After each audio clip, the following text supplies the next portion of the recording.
Terima kasih atas kesempatan yang diberikan kepada saya di sini untuk mengundang Bapak Ibu sekalian untuk mengikuti acara budaya positif yang akan saya bagikan untuk teman-teman semua. Dan acara ini akan dibuka langsung oleh Bapak Kepala UPTD SMP Negeri Kenarilan. Kepada Bapak disilahkan.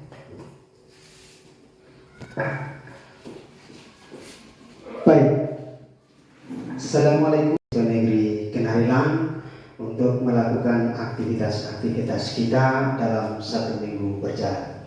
Pada kesempatan siang hari ini kita semua hadir di ruangan ini bersama calon guru penggerak angkatan 7. Ini merupakan guru pertama di UPTD SMP Negeri Kenarilan yang diharapkan bahwa akan ada lagi calon-calon guru penggerak baik angkatan-angkatan yang akan datang. Itu kita berharap selaku Kepala UPTD SMP Negeri Kenarilan ada guru-guru lain yang akan mengikuti guru penggerak ini.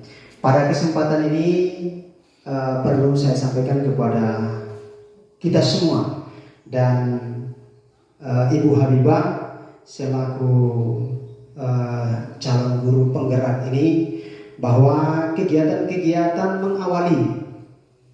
mengawali kegiatan guru penggerak sampai dengan hari ini sudah berjalan, pertemuan demi pertemuan sudah dilakukan, dan pada kesempatan ini kita hadir di tempat ini dalam rangka akan membagikan kegiatan budaya positif lewat modul 1.4, yaitu berbagi aksi nyata.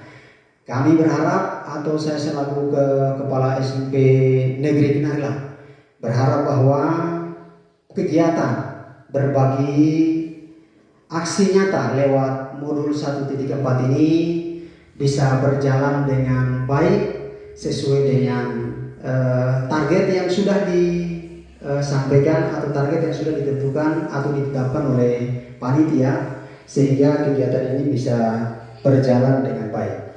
Atas nama Kepala UPTD SMP Negeri Kenarilan membuka kegiatan aksi nyata lewat modul 1.4 ini dengan resmi. Sekian. Assalamualaikum warahmatullahi wabarakatuh. Salam sejahtera buat kita semua.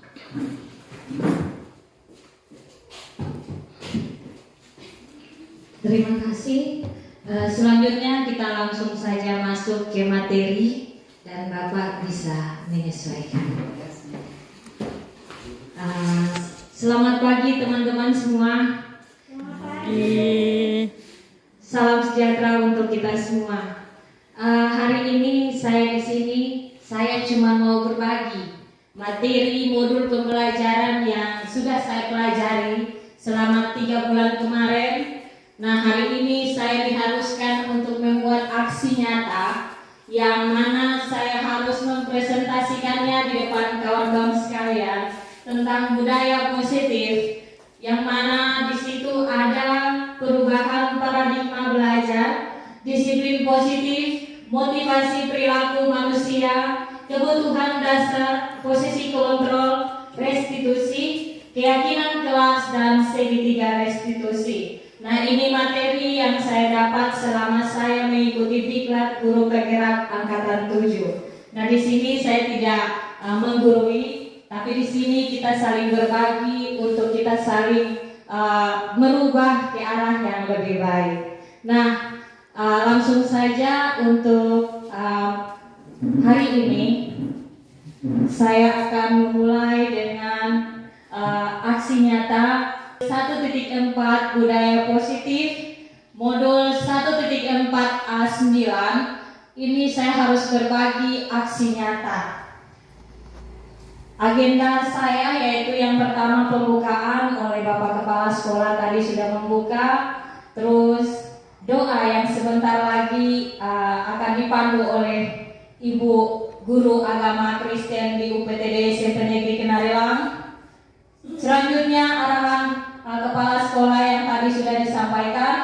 Terus presentasi materi oleh calon guru penggerak angkatan 7 dan penutup. Untuk memulai semua kegiatan kita hari ini, saya meminta kesediaan Ibu Guru Agama Kristen untuk memimpin kita doa sebelum kita memulai pembelajaran. Kepada Ibu Guru disilahkan.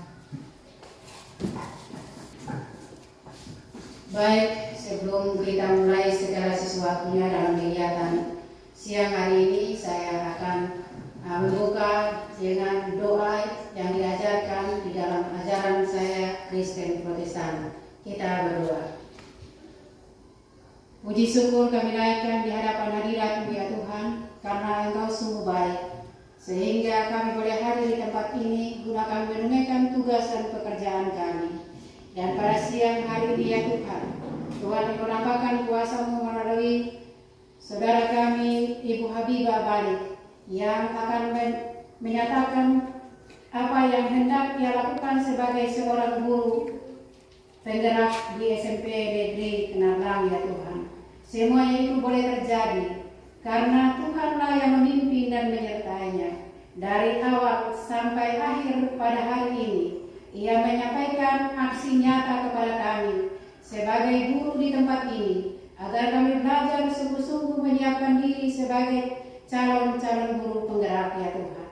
Sekalipun itu semuanya, kami yang hadir ini ya Tuhan, memiliki kemampuan yang terbatas. Tetapi Tuhan Engkau menolong kami agar kami tetap tegar dan kami mampu menyelesaikan segala sesuatu seluruh kegiatan kami pada hari ini. Juga kepada guru penggerak yang akan menyatakan itu semua kepada kami, biarlah Bapa sendiri yang memberikan hikmat dan kebijaksanaan di dalam hidupnya ya Tuhan, agar apapun yang ia sampaikan pada siang hari ini boleh terjadi hanya kemampuan yang berasal dari Allah sendiri, dan semuanya itu kami dapat menikmatinya dalam kebersamaan ya Tuhan. Bapa kami dalam surga, ini doa dan permohonan kami. Hanya di dalam Kristus Yesus Tuhan kami boleh berdoa kepada Bapa di surga. Amin.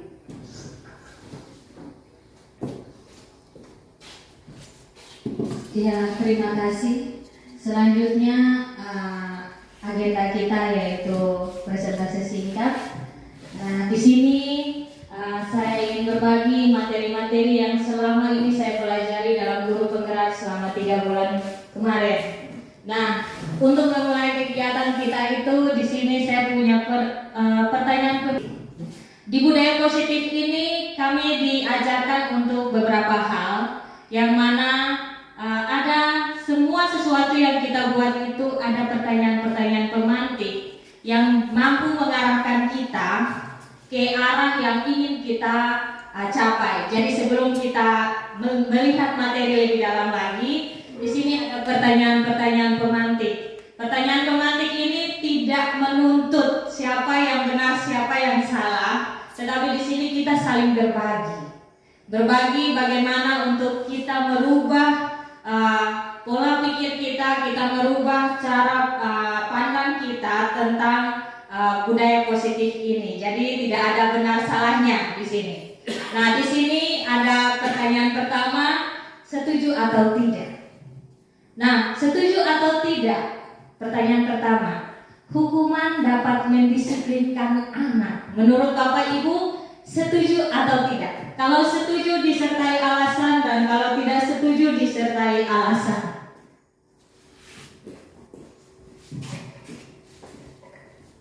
Oh iya, silakan. Kalau menurut saya setuju. Kenapa?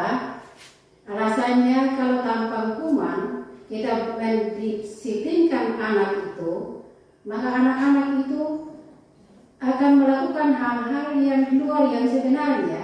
Yang kita inginkan itu dia harus menjadi anak yang baik dan akan berhasil ke depannya. Hukuman itu adalah sebuah efek di mana anak bisa menjalankan tugasnya sebagai anak Dan kita guru memang harus memiliki suatu keinginan anak itu berhasil di tangannya kita. Jadi memang disiplin itu sangat-sangat, atau hukuman itu penting sekali untuk anak. Tidak ada yang mendiskriminasi anak itu, kita hukum dia harus seperti itu, tetapi hukuman yang mendidik untuk mereka menjadi orang yang sukses. Itu saja jawaban saya. Terima kasih. Ya, terima kasih. Ada lagi yang ingin menyampaikan pendapat mengenai setuju atau tidak hukuman dapat mendisiplinkan anak?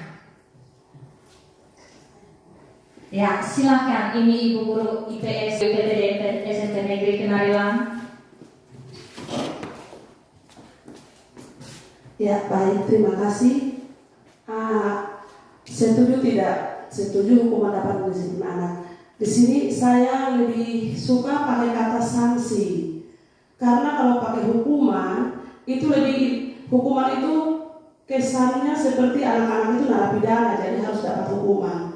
Saya lebih suka kalau pakai sanksi, karena sanksi itu lebih kayak mengajar anak untuk bertanggung jawab. Konsekuensi apa yang harus mereka terima ketika mereka tidak disiplin. Jadi saya setuju kalau anak itu dikasih disiplin, dikasih sanksi. Ketika mereka tidak melakukan apa yang harusnya dilakukan oleh mereka sebagai peserta didik, sanksi harus diberikan sebagai bentuk tanggung jawab mereka terhadap apa yang mereka lakukan bertentangan dengan aturan-aturan yang berlaku di sekolah.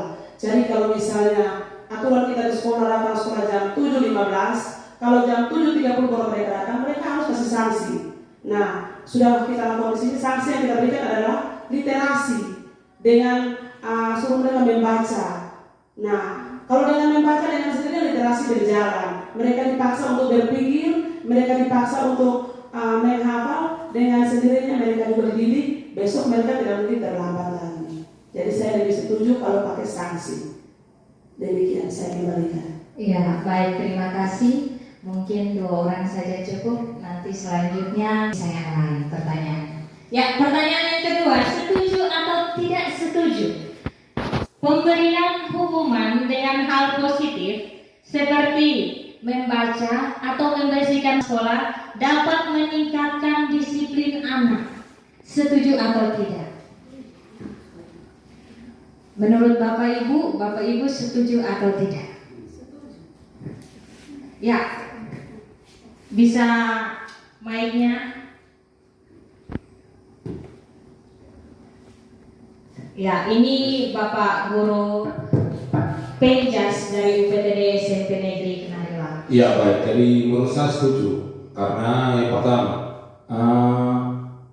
dilihat dari segi, jadi hukuman yang tadi itu mungkin diganti dengan sanksi saja. Kemudian meningkatkan disiplin anak. Kita tahu bahwa anak-anak kan jangan sampai mereka minimal mereka memberikan dukungan moral kepada anak-anak sekalian. Kemudian yang seperti membaca saya rasa bagus sekali, karena kadang-kadang mereka sampai di kelas 7 dan 8 kadang-kadang mereka tidak tahu membaca. Jadi itu juga memberikan sanksi sehingga mereka bisa disiplin kembali. Mungkin itu yang harus disampaikan. Terima kasih. Kalau menurut Pak Guru lebih baik sanksi daripada hukuman. Ada lagi? Oke, kita lanjut yang ketiga. Setuju atau tidak setuju? Memberi penghargaan dapat meningkatkan motivasi belajar siswa. Setuju atau tidak setuju? Bisa disampaikan alasannya. Ya. Yang mau menyampaikan silakan. Yang mau menyampaikan silakan. Ya, silakan. Baik, pertanyaan yang ketiga itu sedikit memberi penghargaan kepada anak yang meraih prestasi sangat-sangat penting, karena memang itu memotivasi mereka untuk lebih baik. Teman-teman mereka yang ada di bawah itu mungkin mereka belajar, tapi ini orang yang bisa dapat ini hadiah. Nah, artinya itu salah satu motivasi untuk mereka yang dari bawah juga ikut untuk berlomba-lomba. mereka juga belajar. Bukan hanya yang dapat prestasi itu sendiri pada saat itu, tetapi anak-anak yang ada di bawahnya dia itu mereka melalui mungkin apa yang harus belajar. Makanya berusaha termotivasi untuk mendapatkan hadiah yang diberikan oleh gurunya. Kemudian yang lain, penghargaan di dalam kegiatan pembelajaran. Anak-anak itu kalau kita memberikan motivasi dengan cara kita puji mereka, salah satunya mereka menjawab pertanyaan yang diberikan oleh guru, maka guru itu harus anggap jempol, woi luar biasa, hebat. Itu motivasi-motivasi yang kita harap. Itu penghargaan secara langsung di kelas. Bukan kita kasih hadiah yang langsung kita kasih buku atau apa, tetapi hadiah yang sebenarnya yang memotivasi anak itu sendiri belajar lebih bagus. Maka kita harus langsung, woi luar biasa. Coba lihat. Nah, itu makanya teman-teman yang lain juga ikut seperti itu. Saya pikir itu sedikit yang saya sampaikan pada siang hari ini. Terima kasih. Ya, terima kasih. Ada lagi yang menyampaikan pendapat, silakan. Baik, kita lanjut masuk ke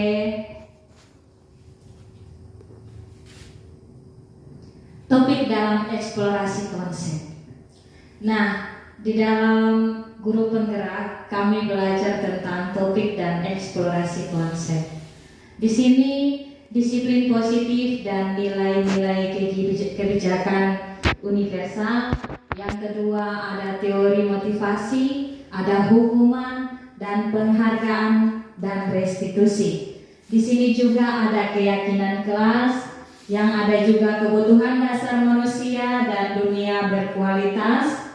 Di sini juga ada restitusi, yang mana ada 5 posisi kontrol, dan juga ada restitusi dengan segitiga restitusi. Yang pertama, eksplorasi konsep. Di sini kami belajar di modul 2.1, kami belajar tentang disiplin positif dan nilai-nilai kebijakan universal.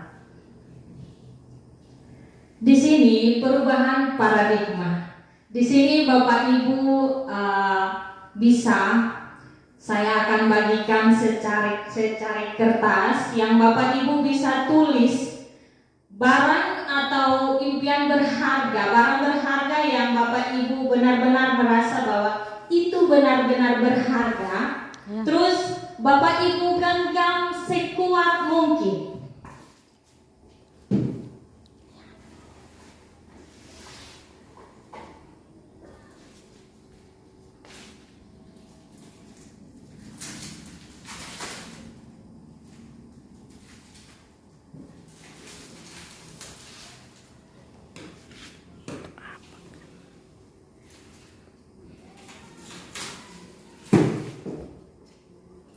Iya, Bapak Ibu genggam sekuat mungkin. Jadi masing-masing dari Bapak Ibu bisa menulis.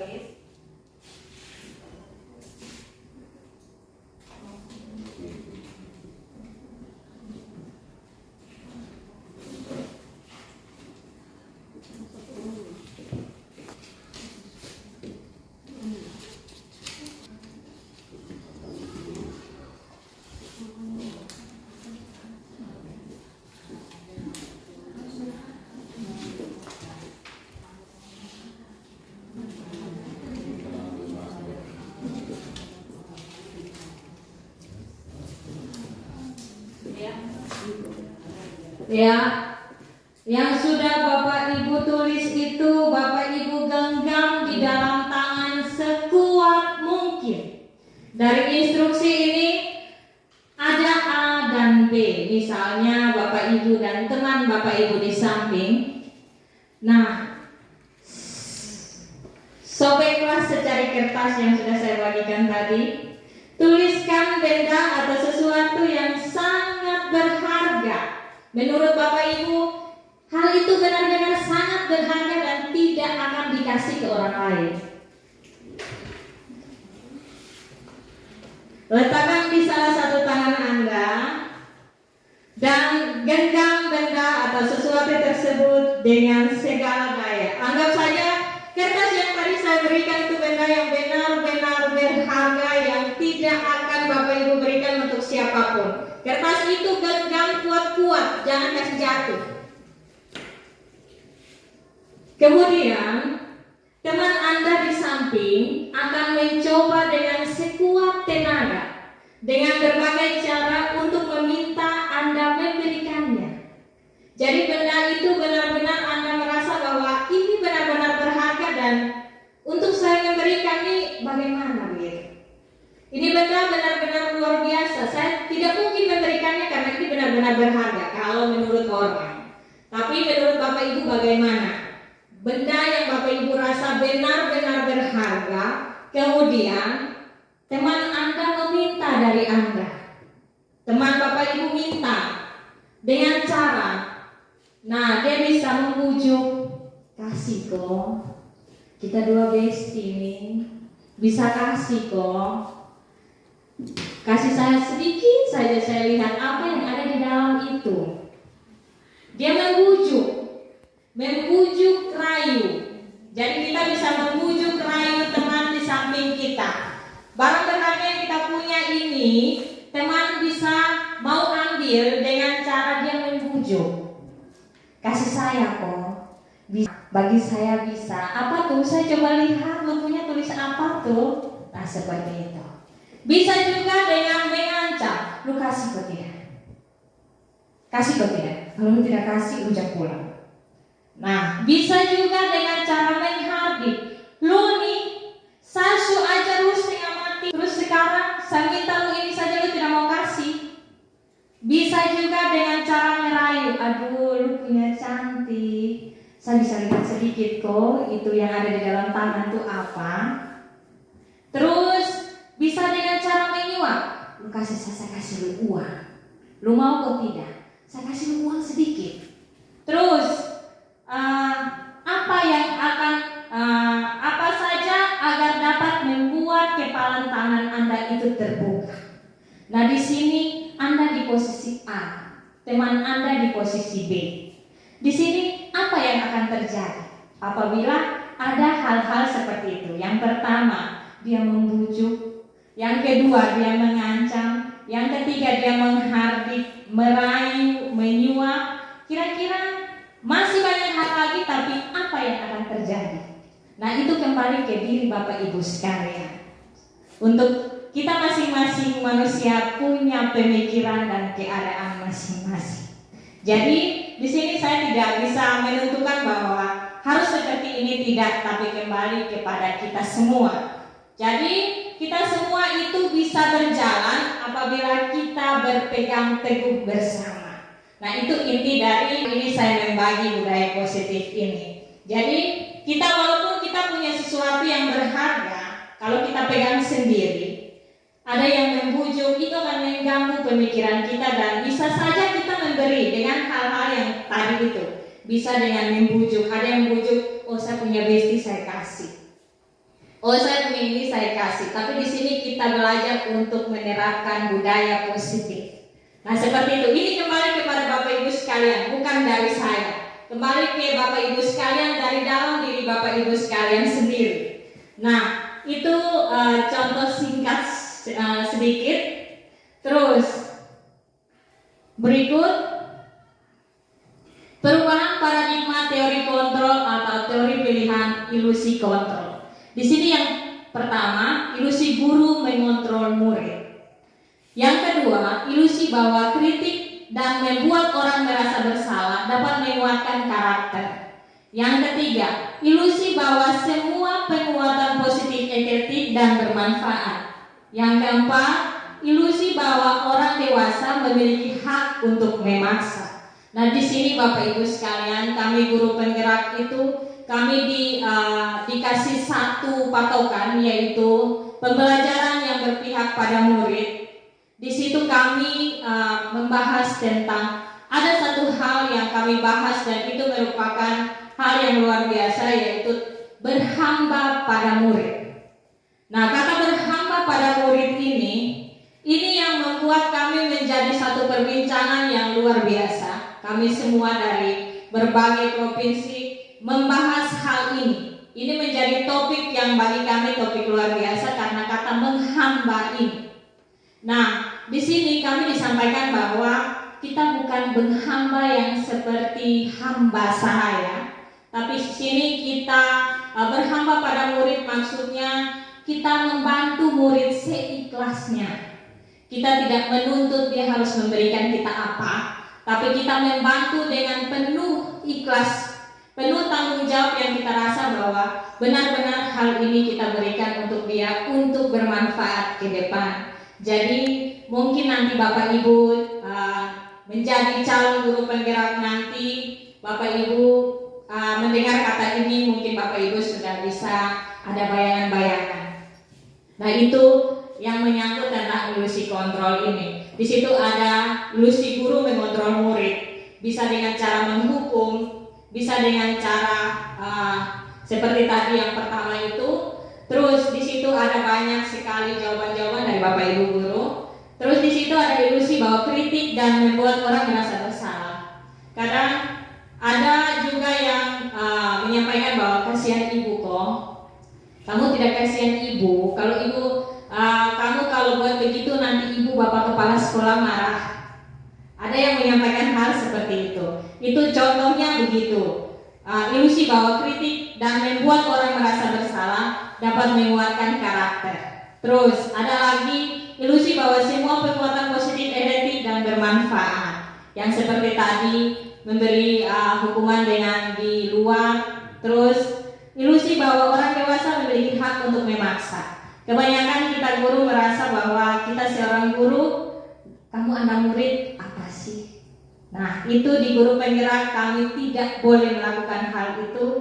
Kita harus benar-benar berhamba pada murid. Jadi di situ kita masing-masing dari semua sekolah memberi kritikan karena kita punya anak di masing-masing sekolah tuh punya karakter beda-beda. Tetapi kita di guru penggerak kita tidak boleh memberi hukuman kepada siswa.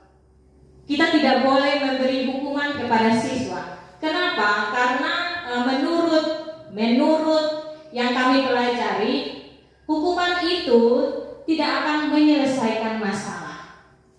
Pernah kami ditanya, apakah Bapak Ibu masih ingat kira-kira guru mana yang paling jahat? Kami semua menjawab guru ini, guru ini, guru ini. Apakah semenbekas itu di hati tentang guru jahat itu untukmu? Nah, kami dikasih pertanyaan seperti itu. Sehingga setelah kami mempelajari banyak hal dari situ, kami merasa bahwa ternyata hukuman itu tidak boleh. Boleh memberikan konsekuensi juga, tetapi dalam melihat konsekuensi itu juga tidak mengajarkan anak untuk mengarah ke lebih baik.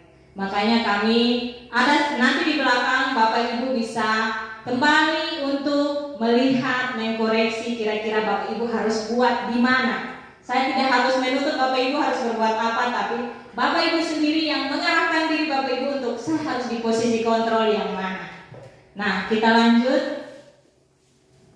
Di sini perubahan paradigma, stimulus, respon, teori kontrol atau teori pilihan. Di sini siapa sesungguhnya yang memiliki kontrol?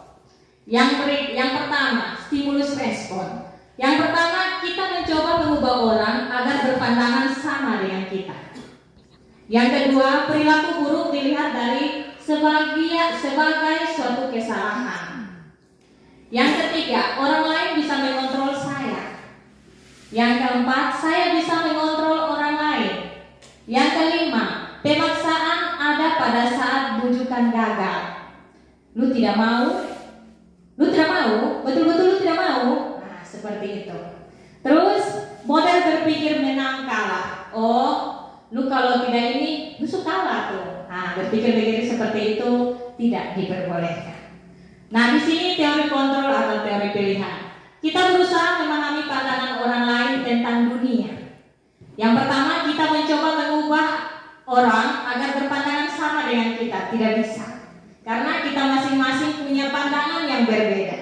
Jadi di sini kita berusaha memahami pandangan orang lain tentang dunia. Terus yang kedua, perilaku buruk dilihat sebagai suatu kesalahan. Semua perilaku memiliki tujuan. Kita harus beranggapan bahwa semua perilaku memiliki tujuan. Kita jangan beranggapan bahwa perilaku dia itu salah. Terus yang ketiga, orang lain bisa mengontrol saya. Nah, hanya Anda yang bisa mengarahkan diri Anda sendiri. Orang lain tidak bisa mengarahkan Anda. Seperti sekarang ini saya boleh memaparkan materi, tapi saya tidak bisa memaksakan kehendak Bapak Ibu sekalian. Terus, saya bisa pemaksaan ada pada saat bujukan gagal. Seperti tadi saya bilang, genggam sekuat mungkin. Nah, ketika kita meminta sesuatu tapi tidak bisa, paksa. Atau kita lihat anak tidak bisa sama sekali, kita paksa. Nah, itu juga dalam pembelajaran kami tidak diperbolehkan. Anda bisa mengontrol orang lain, yaitu kita mengontrol murid. Terus, pemaksaan ada pada saat bujukan gagal. Kolaborasi dan koneksi menciptakan pilihan-pilihan baru. Jadi kita jangan sistem memaksa, tapi kita memberikan pilihan-pilihan yang setidaknya kita bisa membuat satu tujuan kita bersama. Terus, model berpikir menang atau kalah. Model berpikir menang atau menang, bukan menang atau kalah. Nah, itu teori kontrol pilihan yang mana ada kontrol yang respon dan kontrol pilihan, agar kita bisa berubah ke arah lebih baik. Yang berikut lagi, nah di sini ada disiplin positif. Teori kontrol atau teori pilihan dari Dr.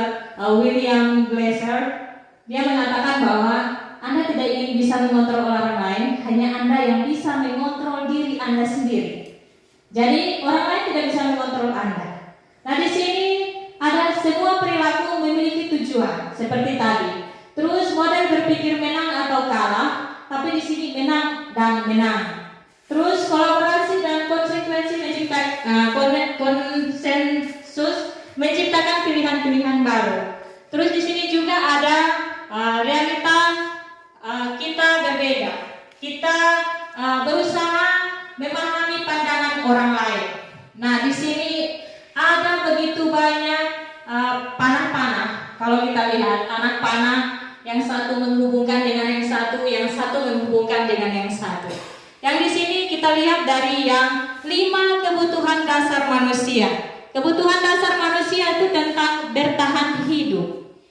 Seseorang akan melakukan apa saja untuk dia bisa bertahan hidup. Yang kedua, penguasaan. Yang ketiga, kasih sayang dan rasa diterima. Yang keempat, kesenangan. Dan yang kelima, kebebasan. Itu kebutuhan dasar manusia. Semua orang ingin itu. Nah, dari situ akan timbul lagi yang namanya 5 posisi kontrol. 5 posisi kontrol itu yang pertama, ada yang kita bisa pilih hukuman. Yang kedua, membuat rasa bersalah. Jangan begitu, kok nanti kalau ibu keluar bagaimana? Gitu. Itu anak-anak, membuat anak merasa bahwa saya sudah membuat ibu guru nih begini. Terus membuat anak seperti teman, itu juga tidak boleh. Karena ketika kita tidak ada di suatu tempat, anak akan merasa tergantung hanya untuk kita. Terus pemantau, kita memantau. Oh, kamu ini tiap hari terlambat terus. Nah, itu kita bersifat memantau. Kita pantau atas dia punya kesalahan. Terus kita sebagai manajer. Di sini kami guru penggerak, kami disuruh untuk sebagai manajer. Kami harus disuruh berbuat adil dan bijak. Manajer tidak boleh buat diri menghukum dia, tidak boleh membuat dia merasa bersalah, tidak boleh membuat dia seperti teman, tidak boleh memantau dia terus-terus, tapi kita harus jadi manajer. Nah, terus yang berikut segitiga restitusi. Di dalam segitiga restitusi itu menstabilkan identitas dan validasi kebutuhan. Yang ketiga, menanyakan keyakinan kelas. Nah, hal-hal ini yang terjadi di dalam kelas nanti, yang mana ada kesepakatan-kesepakatan yang kita buat supaya anak tidak harus kita hukum, tidak harus kita buat konsekuensi, tapi dengan sendirinya anak sudah mau berubah. Terus teori motivasi. Yang pertama tuh untuk menghindari hukuman. Kita buat ini supaya jangan ada hukuman. Terus kita membuat untuk mendapatkan imbalan, tidak. kita berbuat dengan ikhlas. Terus untuk penghargaan diri sendiri, tidak, kita membuat untuk anak. Yang berikut, nilai kebijakan universal dan keyakinan kelas. Dengan begitu anak-anak bisa tahu bahwa saya kalau datang terlambat, saya harus seperti apa. Saya datang terlambat, saya harus bagaimana. Saya kalau tidak bawa buku pelajaran, saya harus seperti apa. Jadi biasakan dia merdeka sendiri. Merdeka bukan merdeka yang tidak dikontrol, tapi merdeka dengan kontrol-kontrol aturan yang positif. Terus motivasi. Hal ini termasuk dalam motivasi ekstrinsik, yang mana untuk menghindari hukuman dan untuk mendapatkan imbalan. Ada juga motivasi intrinsik, yaitu untuk menghargai diri sendiri, nilai-nilai kebijakan dan keyakinan kelas, yang mana masuk dalam makna disiplin, belajar, mengontrol diri dengan menggali potensi kita agar tercapai tujuan mulia, yaitu sesuatu menjadi seseorang yang kita inginkan berdasarkan nilai-nilai yang kita hargai. Nah, seperti itu. Jadi kita tidak bisa memaksakan kehendak kita untuk anak-anak, tapi kita mengarahkan dia. Yang berikut, apakah makna disiplin? Di sini berasal dari bahasa Latin disiplina, yang artinya belajar. Makna asal dari kata ini berkonotasi dengan disiplin diri dari murid-murid dan Socrates dan Plato. Di sini juga ada disiplin diri membuat orang menggali potensi menuju sebuah tujuan apa yang dia hargai. Jadi kita mengajar anak-anak itu agar dia mencapai tujuan yang dia inginkan, bukan tujuan yang kita inginkan. Terus, namun dalam budaya kita, makna kata disiplin telah berubah menjadi sesuatu yang dilakukan seseorang pada orang lain untuk mendapatkan kepatuhan. Kecenderungan umum adalah menghubungkan kata disiplin dengan ketidaknyamanan, bukan dengan apa yang kita hargai atau mencapai suatu tujuan yang mulia. Yang berikut, nilai-nilai kebijakan universal, yaitu nilai-nilai kebijakan adalah sifat positif manusia yang merupakan tujuan mulia yang ingin dicapai setiap individu. Nilai-nilai tersebut bersifat universal dan lintas bahasa, suku, bangsa, agama maupun latar belakang. Yang pertama, setiap perilaku atau perbuatan memiliki suatu tujuan menurut Dr. William, teori kontrol 1984. Nah, yang kedua, dengan mengaitkan nilai-nilai kebijakan yang diyakini seseorang, maka motivasi intrinsik atau akan terbangun sehingga mengarahkan motivasi dari dalam untuk mencapai tujuan mulai yang diinginkan. Nah, di situ kami dikasih contoh sebuah gunung es, yang mana ketika kita melihat siswa, kita hanya melihat atasnya saja. Jangan kita lihat atasnya saja, tapi kita harus menggali dari dalam itu sendiri, agar siswa itu dapat mencapai tujuan yang dia inginkan, bukan yang kita inginkan. Yang berikut, nilai-nilai kebijakan yang ingin dicapai oleh setiap anak Indonesia kita kenal dengan profil pelajar Pancasila, yang mana beriman, bertakwa kepada Tuhan Yang Maha Esa dan berkarakter mulia. Yang kedua, mandiri. Yang ketiga, bernalar kritis. Yang keempat, berkebinekaan global. Yang kelima, bergotong royong. Yang keenam, kreatif. Nah, di sini itu yang dimaksud dalam pelajar Pancasila. Yang berikut, eksplorasi konsep di modul pembelajaran 2.2. Teori motivasi, hukuman dan penghargaan restitusi. Di sini Bapak Ibu dapat melihat sendiri kira-kira pilihan mana yang Bapak Ibu akan gunakan. Nah, teori motivasi perilaku manusia untuk yang pertama, untuk menghindari ketidaknyamanan atau hukuman apa yang akan terjadi apabila saya tidak melakukannya. Seperti tadi keyakinan kelas itu.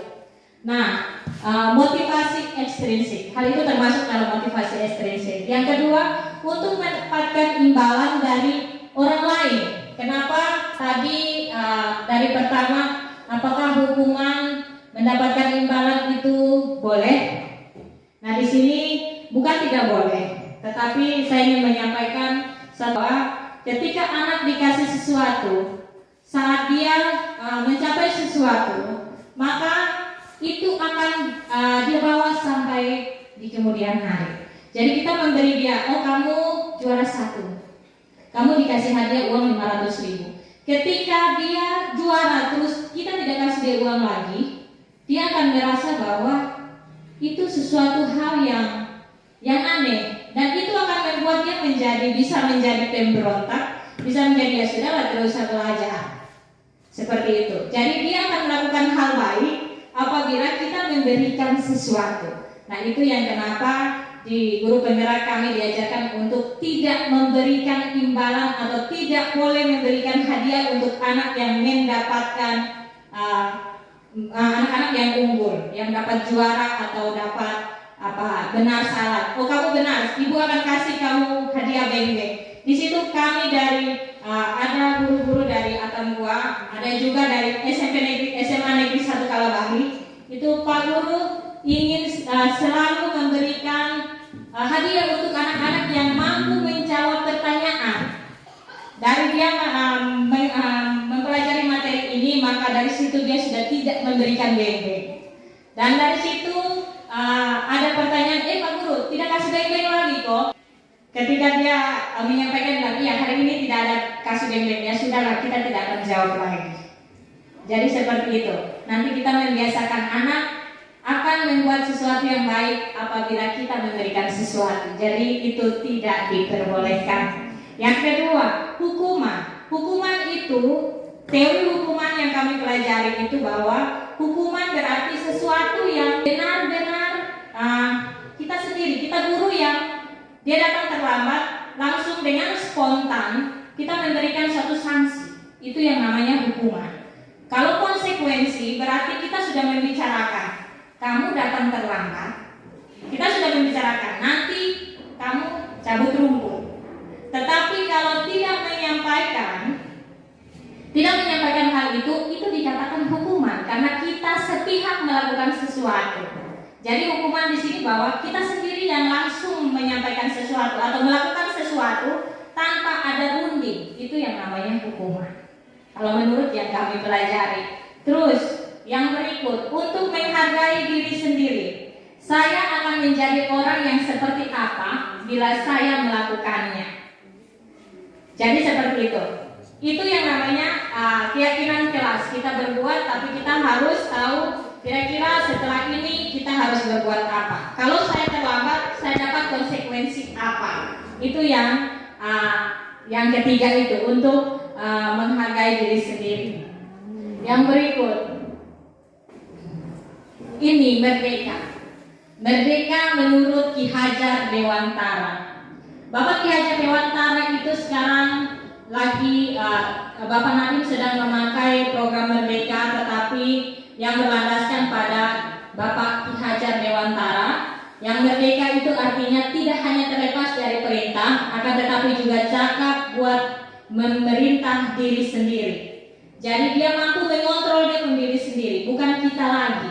Jadi kita hanya mengarahkan, bukan mengubah anak menjadi sesuatu. Karena anak itu sudah terbentuk. Menurut Bapak Ki Hajar Dewantara, anak-anak itu sudah terbentuk dari lahir. Dia itu seperti kertas yang sudah dituliskan, tetapi masih buram.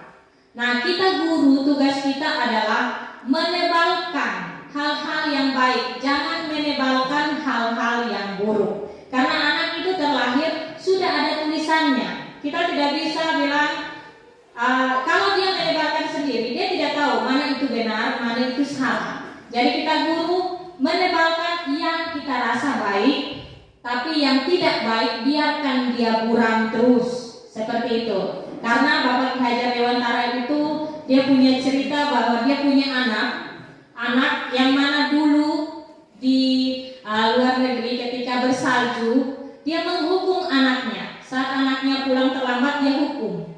Nah dia hukum terus dia kunci di luar. Dia tidak berpikir bahwa anak ini saya kunci di keadaan salju, jadinya anak ini seperti apa. Ketika anak dihukum di luar, dia larilah ke lain.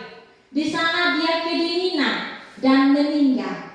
Maka dari itu Bapak Ki Hajar Dewantara itu punya pikiran bahwa kita tidak boleh menghukum. tapi kita mengarahkan dia kalau dia salah. Seperti itu.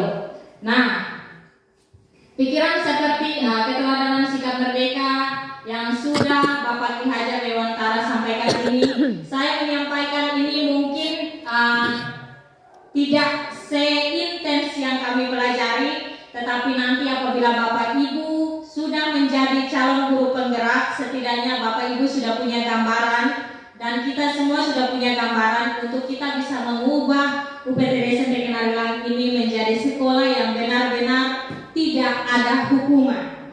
Terus dihukum oleh penghargaan. Seperti yang tadi ya sudah kita dengar bahwa oh kamu hebat, kamu pintar. Nah itu boleh. Tetapi kalau kita memberikan hadiah itu yang tidak boleh. Nah di sini ada dihukum oleh penghargaan, bahwa penghargaan berlaku sama dengan hukuman seperti tadi yang sudah sampaikan, dalam arti meminta atau membujuk seseorang melakukan sesuatu untuk memenuhi suatu tujuan tertentu. Oh lu kalau jawab benar saya kasih lu hadiah, sama seperti kita membujuk dia melakukan sesuatu.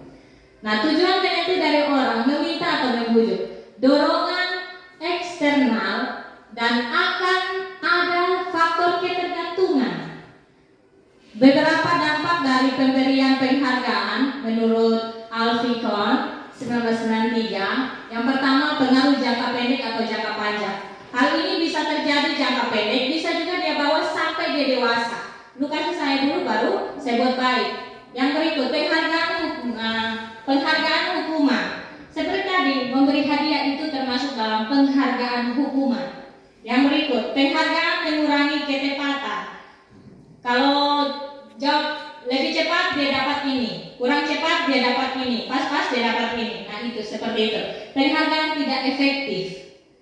Oh kamu yang jawab salah seperti ini. Terus penghargaan merusak hubungan. Ketika anak mendapat hadiah, teman yang lain itu akan merasa aneh, atau dia punya rasa bahwa ibu guru ini dikasih. Nah seperti itu. Jadi penghargaan merusak hubungan. Kenapa? Jadi kita tidak boleh baca juara 1, juara 2, juara 3 lagi, karena itu dapat merusak hubungan persahabatan anak. Itu menurut Bapak psikologi yang kemarin kami belajar bersama, dia bilang seperti itu. Jadi penghargaan merusak hubungan. Anak yang juara 1 dia akan merasa dia berdiri lebih dari yang tidak juara, maka akan merusak pertemanan mereka. Nah itu yang termasuk dalam penghargaan merusak hubungan itu.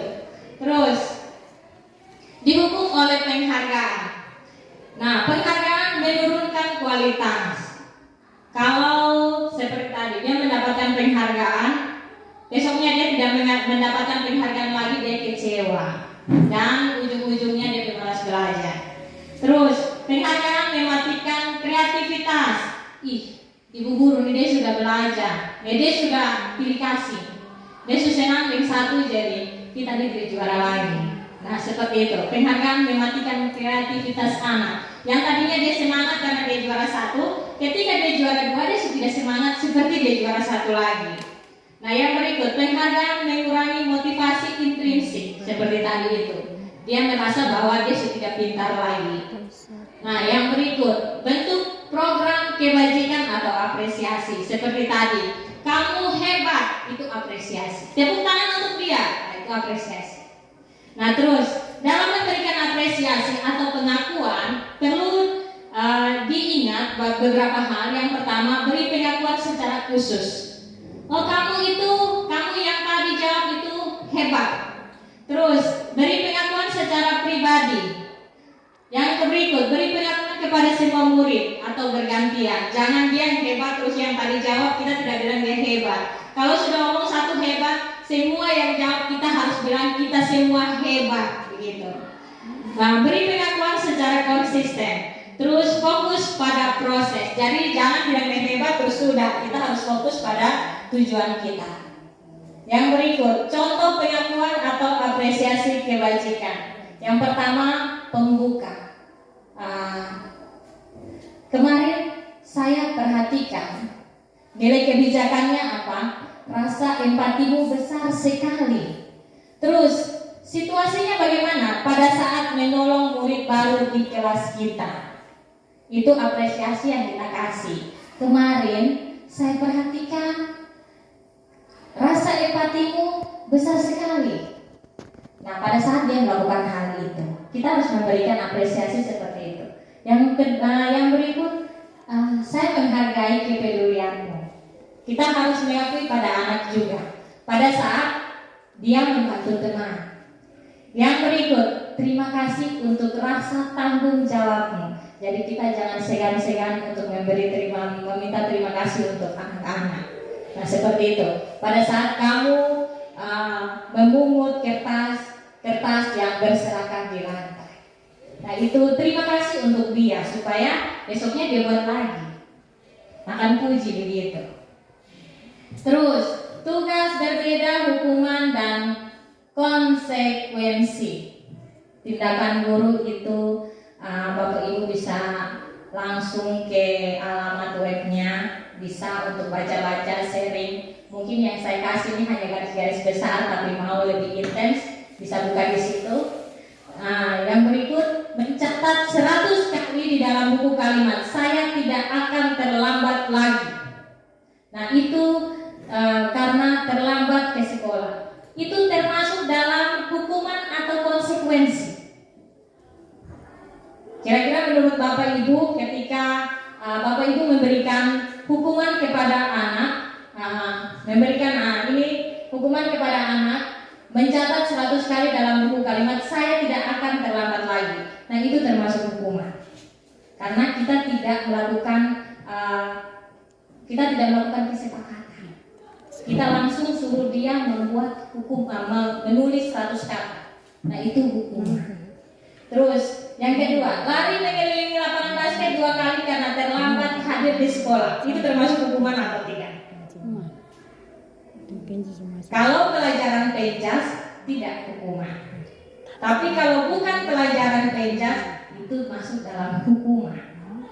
Jadi kita memberikan hukuman sesuai dengan yang kita pelajari. Seperti yang kemarin yang piket itu, apabila datang kalau guru penjas yang piket, sudah konsekuensi bahwa yang datang terlambat saat guru penjas yang piket maka harus keliling lapangan. Nah, seperti itu.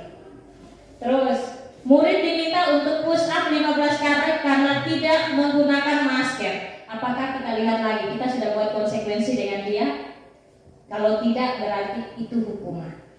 Terus menggantikan kertas tugas teman yang telah dicoret-coret, itu bagaimana? Hukuman atau konsekuensi? Ya, itu termasuk dalam konsekuensi. Membersihkan tempat tumpahan air di meja tulis karena tersenggol pada saat belajar. Konsekuensi. Kita harus ganti teman punya barang. Terus, murid disuruh untuk mengenakan sepatu seharian di sekolah karena tidak mengenakan sepatu hitam. Murid disuruh untuk mengenakan sepatu seharian di sekolah karena tidak mengenakan sepatu hitam. Hukuman atau konsekuensi? Murid disuruh untuk mengenakan sepatu seharian. Nah, itu membuat dia merasa sakit. Berarti itu hukuman. Terus, lari mengelilingi lapangan basket 2 kali karena terlambat 10 menit untuk pelajaran PJOK, konsekuensi. Nah, seperti itu.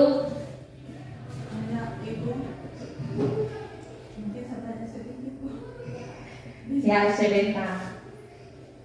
Terus, yang berikut hukuman. Sesuatu yang menyakitkan harus terjadi, konsekuensinya sesuatu harus terjadi. Misalnya Bapak Ibu memberikan tidak boleh terlambat. Kalau dia terlambat, buat apa? Apa yang akan Ibu lakukan? Itu yang konsekuensi. Terus membuat anak sakit fisik maupun hati untuk jangka waktu lama, itu termasuk dalam hukuman. Jadi kita membuat anak merasa tidak nyaman dalam jangka waktu pendek. Terus anak membenci kedisiplinan. Dari kita membuat hukuman, anak jadi benci. Maka anak menghargai konsekuensi anak jadi menghargai disiplin. Terus paksaan itu jangan ada lagi, tapi kita berusaha untuk membuat konsekuensi, stimulus dan tanggapan. Jadi kita juga harus menerima dia punya saran dan masukan. Terus mendorong anak menyakiti diri sendiri. Nah, dengan konsekuensi kita mendorong anak agar mudah menyesuaikan diri. Terus ada konsep diri yang buruk. Nah, di sini dengan konsekuensi konsep diri menjadi baik. Terus anak belajar untuk menyembunyikan kesalahan. Dari kita kasih hukuman, nanti kita tanya dia, tidak kok, bukan saya kok. Nah, kalau kita ajak dia untuk berkonsekuensi, maka konsep diri menjadi baik. Terus anak belajar untuk menyembunyikan kesalahan, anak belajar untuk mematuhi perintah. Terus marah, rasa bersalah, dipermalukan, merusak, tak dihargai, menjadi kehilangan hak, dibuat tidak nyaman, diasingkan untuk sementara waktu. Nah, terus perbedaan hukuman dan konsekuensi. Di sini sesuatu yang menyakitkan harus terjadi. Seperti tadi sudah kita lanjut, apa itu restitusi? Restitusi adalah proses menciptakan kondisi bagi murid untuk memperbaiki kesalahan mereka, sehingga mereka bisa kembali pada saat kelompok mereka dengan karakter yang lebih kuat. Restitusi juga merupakan proses kolaboratif yang mengajarkan murid untuk mencari solusi untuk masalah mereka dan membantu murid berpikir tentang orang seperti apa yang mereka ingin menjadi dan bagaimana mereka harus memperlakukan orang lain. Terus di sini ada identitas gagal dan identitas sukses. Identitas gagal itu yang menyangkut hukuman dan identitas sukses itu yang menyangkut konsekuensi dan restitusi. Terus ciri-ciri dari restitusi itu bukan untuk menebus kesalahan, namun untuk belajar dari kesalahan, memperbaiki hubungan, tawaran bukan paksaan. Terus restitusi menuntun untuk memelihara ke dalam diri. Yang kelima, restitusi mencari kebutuhan dasar yang mendasar tindakan. Restitusi diri adalah cara yang paling baik. Yang ketujuh, restitusi fokus pada karakter bukan tindakan. Yang kedelapan, restitusi fokus pada solusi. Yang kesembilan, restitusi mengembalikan murid yang berbuat salah pada kelompoknya. Eksplorasi konsep pada pembelajaran 3 yaitu keyakinan kelas. Mengapa tidak peraturan saja? Mengapa harus keyakinan kelas? Nah, di sini yang pertama, mengapa kita memiliki peraturan harus menggunakan helm bila mengendarai kendaraan roda 2? Nah, di situ ada pertanyaan seperti itu. Terus, mengapa kita memiliki peraturan 3M, menggunakan masker, mencuci tangan, dan menjaga jarak 1,5 meter? Terus, mengapa kita memiliki peraturan harus datang tepat waktu pada saat mengikuti pelatihan? Nah, untuk mendukung motivasi intrinsik, kembali ke nilai-nilai atau keyakinan-keyakinan lebih menyerahkan seseorang dibandingkan mengikuti serangkaian peraturan. Nah, ini budaya positif. Budaya positif itu dari lingkungan positif, keyakinan kelas, dan menjadi peraturan kelas. Jadi dari budaya positif itu kita membentuk lingkungan yang positif, kemudian masuk ke dalam kelas, keyakinan kelas, dan keyakinan kelas itu menjadi aturan untuk dilaksanakan tanpa paksaan. Yang mana merupakan keyakinan kelas? Mengapa? Kesepakatan kelas. Ini contoh kesepakatan kelas. Datang tepat waktu, menjaga kebersihan sekolah, berdoa sebelum dan sesudah kegiatan, aktif dalam pembelajaran, tertib. Kesepakatan kelas, kami guru dan murid yang saling menyayangi. Kami murid yang semangat belajar, kami murid yang peduli dengan teman-teman. Kegiatan pendalaman keyakinan kelas itu ada tabel T dan tabel Y, yang mana ada hormat yang terdiri dari kami meyakini bahwa sangat penting untuk menghormati semua orang dan barang milik orang lain. Terus bekerja, kami meyakini bahwa sangat penting untuk mengerjakan segala pekerjaan atau mengikuti kegiatan yang telah ditugaskan. Yang berikut, diterima dan dimiliki. Kami meyakini bahwa sangat penting untuk merasa diterima pada suatu kelompok dan saling peduli satu dengan yang lain. Nah, ini menghormati dengan keyakinan tabel Y. Nah, ini peraturan dan keyakinan kelas. Nah, di pembelajaran 4 ini, di modul 1.4 ini kami belajar tentang kebutuhan dasar manusia dan dunia berkualitas. Di situ kebutuhan dasar manusia yaitu yang pertama, kasih sayang dan rasa diterima. Yang kedua, kekuasaan. Yang ketiga, kesenangan. Dan yang terakhir itu kebebasan. Eksplorasi konsep itu di pembelajaran kami yang kelima, yaitu tentang posisi kontrol. Nah, di sini ada 5 posisi kontrol. Yang pertama, motivasi. Yang kedua, identitas gagal, yang mana ada hukuman. Yang ketiga, identitas berhasil, yang mana ada pemantau. Yang keempat, identitas berhasil dan sukses, yang mana ada manajer. Saling menghargai. Nah, di sini ada tugas yang mana di sini sudah ada jawabannya. Pertanyaan dan siapa yang mengatakannya. Di sini saya kecewa sekali dengan kamu. Nah, di situ yang jelas kalau kita mengatakan saya kecewa sekali dengan kamu, membuat orang merasa bersalah. Terus kamu tidak pernah benar melakukannya. Itu menghukum dia karena menyakiti perasaannya. Terus ayolah lakukan demi ibu bapak. Berarti kamu menganggap dia itu temanmu. Nah, apakah kamu mau mendapatkan stiker bintang hari ini? Berarti kamu memang tahu kira-kira mana yang mau. Terus bagaimana kamu bisa menyelesaikan masalah ini? Kamu menjadi manajer untuk membuat anak menyelesaikan masalahnya sendiri dengan bahasa-bahasa yang bijak. Kamu selalu yang paling terakhir. Nah, itu bahasa menghukum karena menyakiti dia. Nah, di sini ada bergerak antara peraturan, pemantau, konsekuensi atau hadiah. Di sini juga ada nilai-nilai, manajer dan perbaikan. Terus eksplorasi konsep di pembelajaran 6 itu ada segitiga restitusi. Nah, inilah yang namanya segitiga restitusi. Yang mana kamu tentu punya alasan mengapa melakukan itu. Ini yang tadi manajer itu.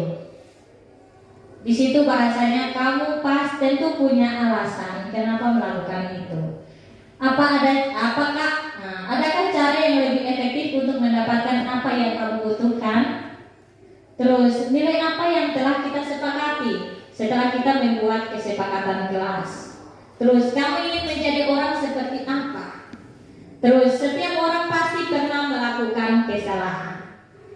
Terus kamu bukan satu-satunya yang pernah melakukan kesalahan. Nah, itu kemarin kami sudah membuat aksi nyata, yang mana anak-anak yang bermasalah itu kami coba dengan beberapa hal ini, dan itu sudah saya lakukan. Nah, hari ini saya berbagi untuk teman-teman semua untuk mencoba melakukan materi-materi walaupun singkat, tapi teman-teman juga mencoba untuk melakukan seperti itu.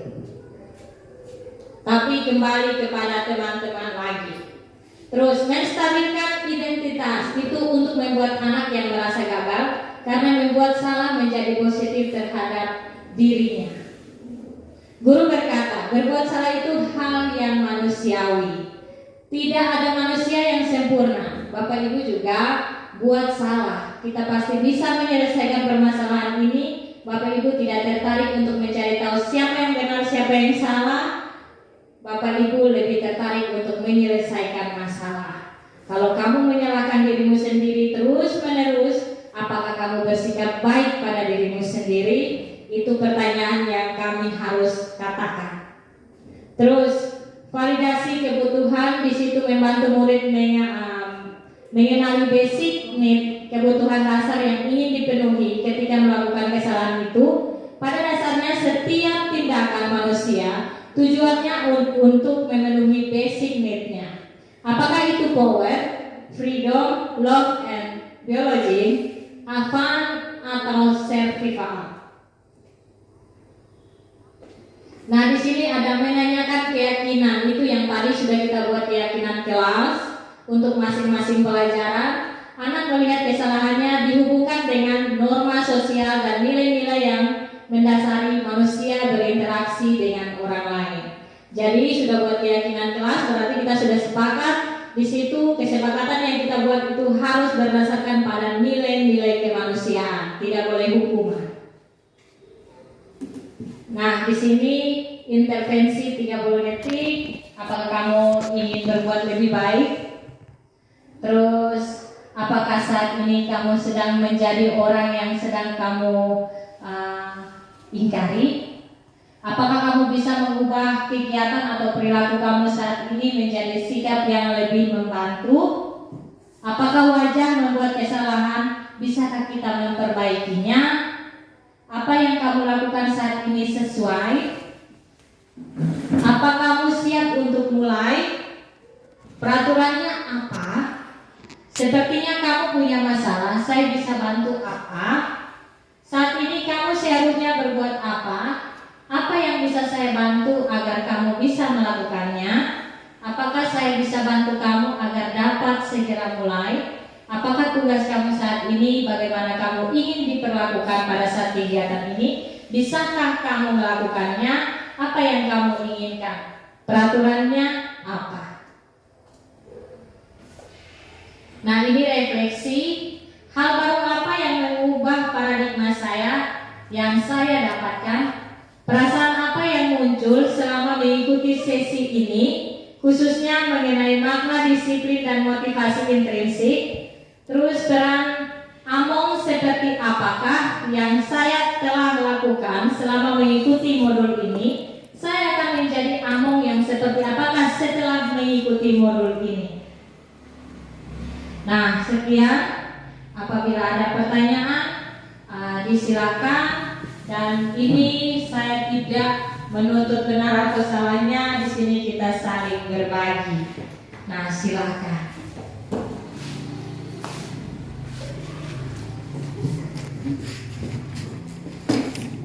Ya, ini guru IPA dari UPTD SMP Negeri Kenarela. Silakan. Baik, terima kasih untuk kesempatannya. Yang saya mau tanyakan terkait tadi hukuman sama konsekuensi. Di situ agak menarik karena setiap guru itu pasti memberikan sebelum memberikan hukuman pasti punya kesepakatan bersama. Kesepakatan yang sudah dibangun bersama. Setelah kesepakatan dibangun, jika ada siswa atau peserta didik melanggar kesepakatan, baru guru akan memberikan hukuman. Tapi sebenarnya ini bukan hukuman, tetapi lebih tepatnya konsekuensi. Jika siswa melanggar, maka siswa akan mendapat konsekuensi yang sudah dibangun bersama. Misalnya tadi contohnya ada lari. Ya, lari mengelilingi lapangan. Lari mengelilingi lapangan karena terlambat. Di situ, menurut saya sebenarnya konsekuensi karena sebelumnya di dalam pertemuan pagi ataupun siang, kalau bisa masuk hukuman, bisa masuk konsekuensi. apabila seandainya di dalam sebelum siswa melakukan hal tersebut sudah kita sepakati bersama. Jadi menurut saya tidak harus hukuman ataupun konsekuensi, tetapi lebih kepada kesepakatan yang sudah dibangun lebih awal. Kesepakatan itu kita bangun sebelumnya. Kalau seandainya siswa itu melanggar, berarti konsekuensi yang kita sudah sepakati, berarti siswa itu akan jalankan. Jadi di sini saya bingung tadi antara hukuman atau konsekuensi. Tadi ini kurang menjelaskan secara rinci, karena hukuman atau konsekuensi ini, kalau konsekuensi itu kalau seandainya sebelumnya belum dibangun kesepakatan, mungkin bisa termasuk hukuman. Tetapi kalau seandainya sudah dibangun kesepakatan, kalau seandainya siswa terlambat dan besoknya kalian mengulang, maka konsekuensi yang kalian harus dapat yaitu mengelilingi lapangan. Dan mungkin itu saja. Dan yang berikut tentang penghargaan dan ada dua tadi tentang penghargaan dan apresiasi. Tadi di situ penghargaan, karena menurut saya penghargaan itu bukan semata-mata pemberian reward, entah itu buku atau apapun. Tapi penghargaan itu salah satu apresiasi dari guru kepada siswa. Jadi tidak harus bilang setiap siswa melakukan segala sesuatu yang baik dan guru memberikan hadiah, tidak seperti itu. Karena setahu saya penghargaan itu ada dua, bisa berupa memberikan imbalan karena peserta didik melakukan sesuatu yang baik atau sesuatu yang sudah disepakati ternyata prestasinya meningkat berupa hadiah, dan juga penghargaan itu bisa berupa apresiasi atau pengakuan, kamu hebat, kamu luar biasa. Itu salah satu penghargaan dari guru kepada siswa selama proses KBM seperti itu. Mungkin itu yang mungkin Ibu penggerak bisa menjelaskan lebih rinci mungkin. Terima kasih. Waktu saya kembali. Ya, terima kasih. Kita beri tepuk tangan dulu untuk Ibu Guru.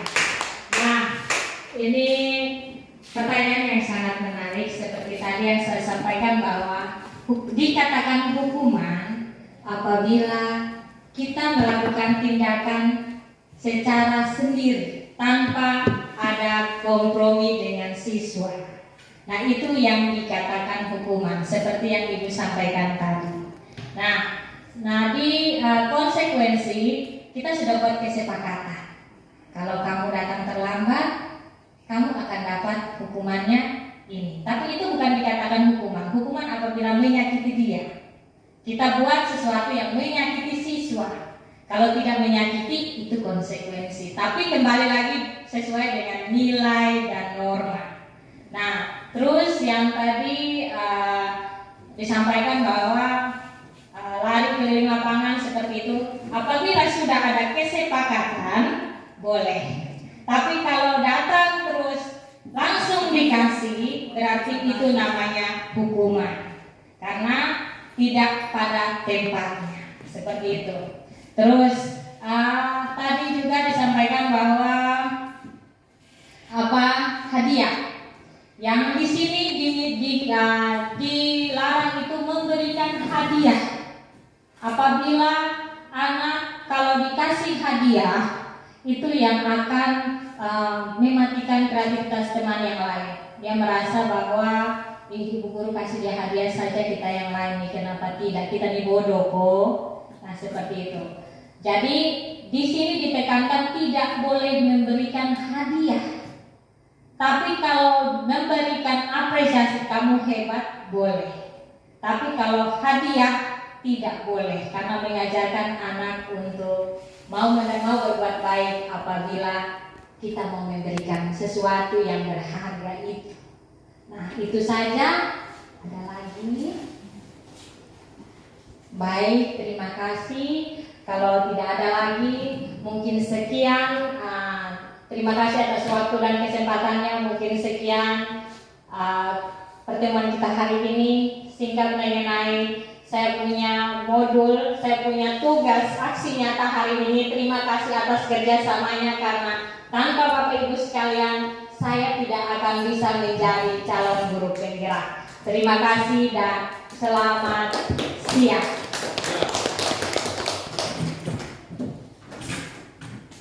Selamat pagi anak-anak. Pagi Bu. Hari ini semuanya sehat? Sehat. Ya, sebelum memulai aktivitas kita pagi ini, Ibu minta satu siswa pimpin kita berdoa. Silakan.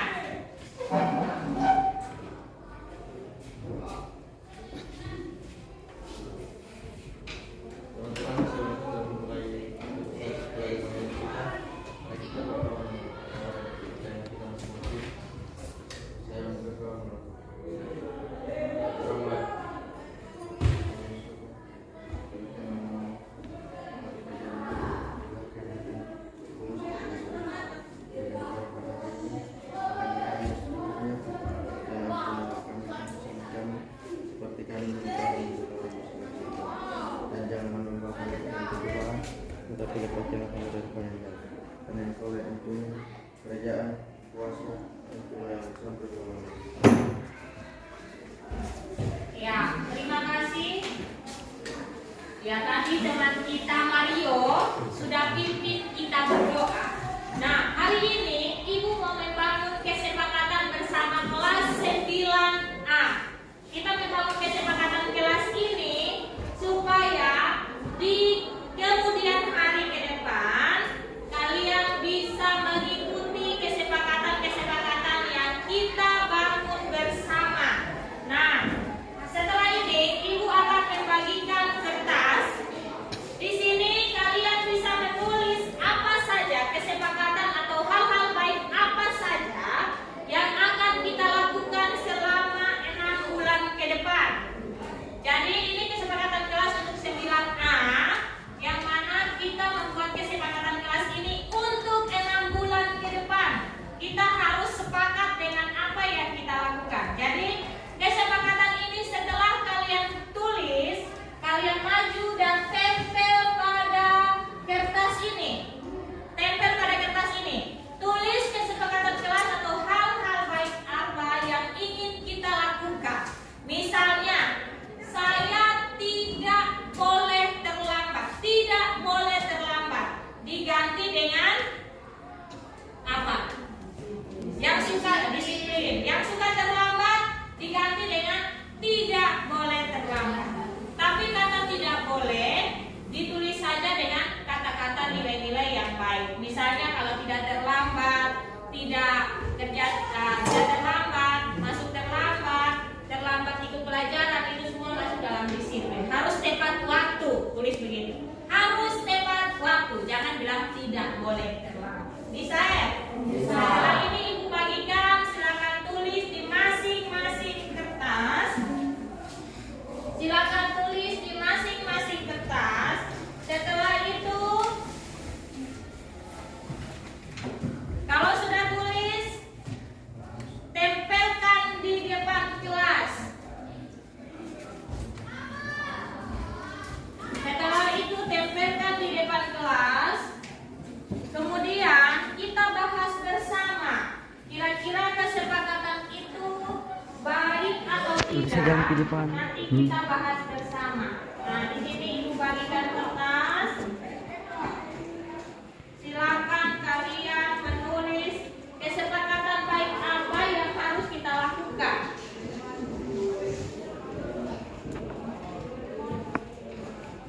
Nah, yang Ibu harapkan kesepakatan ini bisa kita lakukan bersama agar kita bisa berubah ke arah yang lebih baik.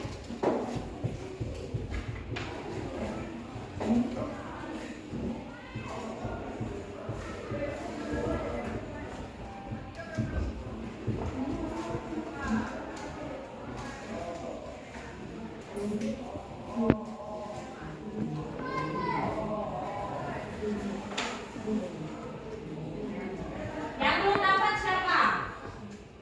Sudah semua.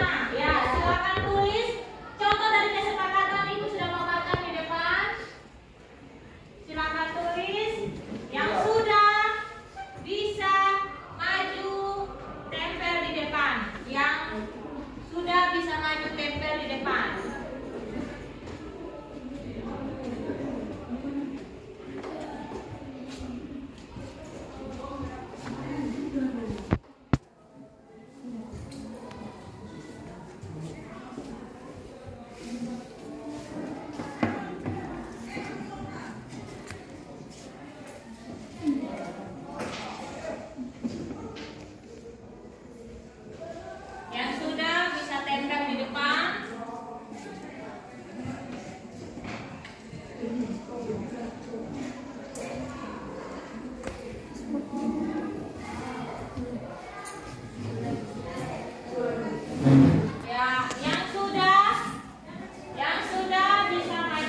Satu-satu maju tempel di depan.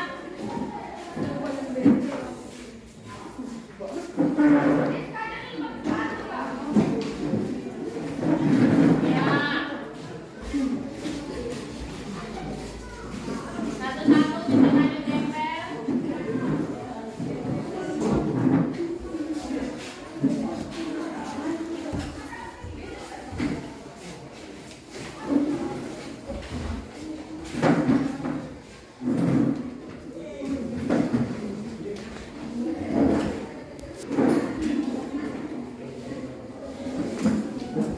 Satu-satu bisa maju tempelkan di depan.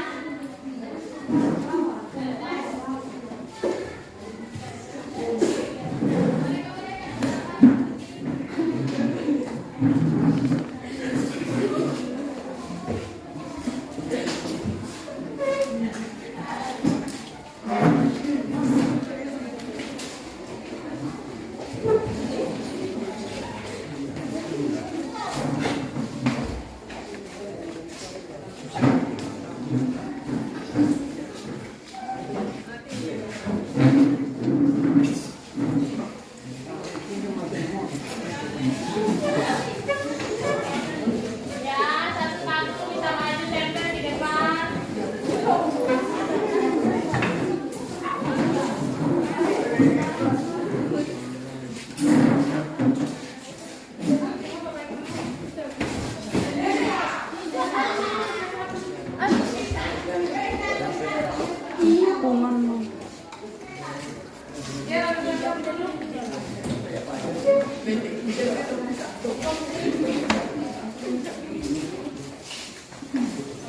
Ya.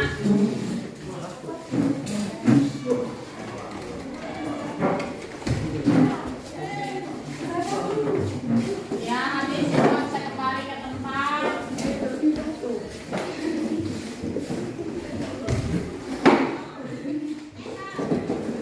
Nah, ini beberapa kesepakatan yang sudah kalian buat.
angkatan ini. Bisa atau tidak? Bisa.